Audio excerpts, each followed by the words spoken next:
next words carefully, Leonidas.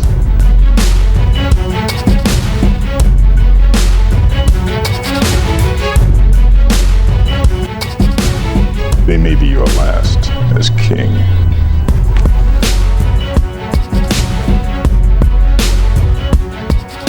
You insult my queen.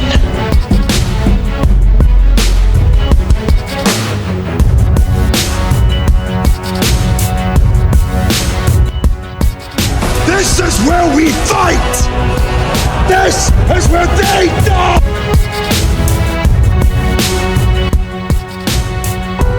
This is Sparta!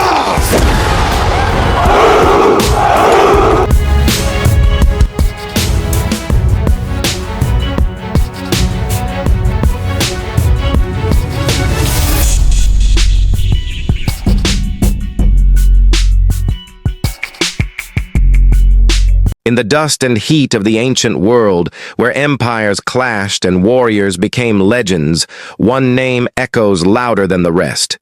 Leonidas, a Spartan king, a warrior forged in discipline, sacrifice, and unyielding honor, and the man who stood with only 300 Spartans against the largest empire the world had ever seen. But behind the myth lies a story of blood, betrayal, unbreakable duty, and a tragic end that reshaped history. Leonidas was born in the legendary city of Sparta, nestled in the rugged region of Laconia in southern Greece around 540 BCE. Sparta was a land not of luxury, but of laws, not of softness, but of strength.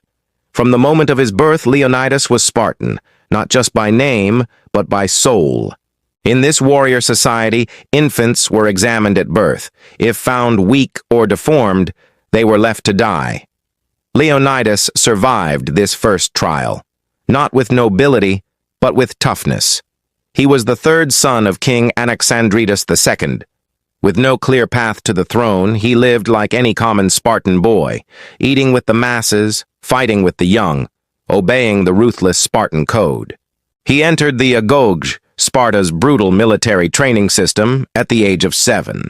There, pain was education, hunger was routine, and fear, it was not allowed. Leonidas learned to endure beatings without crying, to steal without getting caught, to sleep in the cold, to speak only when necessary. He had no palace, no royal protection, no illusions. He was not raised to rule, but to serve. Yet in that struggle, in that endless war with weakness, Leonidas found his calling. By a twist of fate or divine will, his elder brothers died without heirs, and the boy who was never meant to be king was chosen to lead the most fearsome warriors the world had ever known. O King Leonidas! Ho, ho, ho! But fate was not finished with him. The seeds of the Persian invasion were planted a decade before the Battle of Thermopylae. In 499 BCE, Greek city-states in Asia Minor, under Persian control, rose up in revolt with help from Athens. It was a bold move that humiliated the Persian Empire. King Darius I, father of Xerxes, attempted to punish Athens by invading Greece in 490 BCE. But he was defeated at the Battle of Marathon, a shocking loss for the mighty Persians. Ashamed and enraged, Darius vowed revenge, but died before he could strike again. The task fell to his son, King Xerxes I, who took the throne with one mission: to crush Greece, not just for power, but for vengeance. Leave the noble Greeks to the ways. Xerxes wanted to wipe out the Greek city-states that dared defy his father, to turn Athens and Sparta into ashes. He gathered an army said to number over 2 million men, a force so vast it built bridges across seas and cut roads through mountains. It wasn't just war, it was total destruction. In 480 BCE, Xerxes launched his invasion. While many Greek city-states hesitated, bickered, or bowed, Sparta chose to resist. Leonidas, bound by both prophecy and patriotism, led a mere 300 Spartan warriors, his royal guard, into the narrow mountain pass of Thermopylae. This is where we fight! This is where they die! Alongside them, around 7,000 allies from other Greek states, all determined to halt the Persian advance. No retreat. No surrender. 3 days, Leonidas and his men held back the tide, slaughtering thousands of Persians. The narrow pass neutralized the enemy's overwhelming numbers. But then, betrayal. A Greek traitor named Ephialtes revealed a secret path through the mountains, allowing the Persians to encircle the Spartans. Knowing death was certain, Leonidas made a choice. He dismissed most of the Greek forces, choosing to remain with his 300 Spartans, 700 Thespians, and 400 Thebans, not to win, but to die with honor. And so, at Thermopylae, Leonidas fell. His body, mutilated by the Persians, was later recovered and buried with full honors by the Spartans. His sacrifice shocked the world and inspired a burning will across Greece to unite and fight.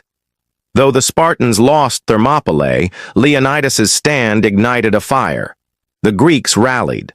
Months later, at the Battle of Salamis, the Persian navy was crushed. And the following year, at Plataea, the Persian army was finally defeated. Leonidas had become more than a man. He was a symbol, a martyr for freedom. And Sparta? It rose to dominance in the Greek world. Leonidas died over 2,000 years ago, but his legacy still burns, not just as a warrior, but as a symbol of resistance against overwhelming odds, of sacrifice, of standing tall when retreat is easy. He was not the most powerful king. He did not win his greatest battle, but he left something greater than an empire, a legend. And in a world constantly faced with injustice, tyranny, and fear, his stand reminds us that courage sometimes means fighting, even when the fight cannot be won. This is Aster Polo TV. If Leonidas inspired you today, hit like, subscribe, and share this story with someone who needs to be reminded that even in the darkest moments, a single act of bravery can change the world.